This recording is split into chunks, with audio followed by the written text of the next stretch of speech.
America அங்கே இருக்கக்கூடிய இங்கே நம்ம போய் பார்க்குறப்போ சார்ந்து இருக்கிற 2 மதங்கள் சார்ந்து இந்த மாதிரி நிறைய விஷயங்கள் நீங்கள் இன்டர்வியூக்கு முன்னாடி அந்த இதில் நிறையா பேசுனீங்க.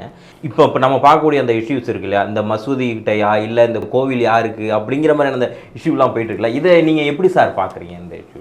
அதாவது திருப்பரங்குன்றம் மன வளர்ச்சியின்மையும் மத வெறியும் அறியாத மக்களை ஆட்டுவிக்க தொடங்கினால் ஒரு நாடு என்ன பாடுபடும் என்பதற்கு இப்போதுள்ள நிலைமை தான் எடுத்துக்காட்டு.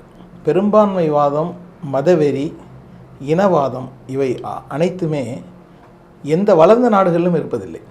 நீங்கள் அமெரிக்காவில் நான் பார்த்து வியந்த பல செய்திகள், பள்ளிவாசல்கள் எல்லாம் சர்ச்சுகளைப் போல இருந்தன, தேவாலயங்களைப் போல இருந்தன. இது என்ன தேவாலயம் போல பள்ளிவாசல் இருக்குது? ஏனென்றால் உங்களுக்கு தெரியும், தேவாலயத்துக்கென்று ஒரு கட்டடக்கலை இருக்குது, பள்ளிவாசலுக்கென்று ஒரு கட்டடக்கலை இருக்குது, கோவில்களுக்கென்று ஒரு கட்டடக்கலை இருக்குது, குருத்வாராக்களுக்கென்று தனியான கட்டடக்கலை இருக்கிறது. அப்போது இது தேவாலயங்கள் கிறிஸ்தவ தேவாலயங்களைப் போல இருக்கின்றனவே.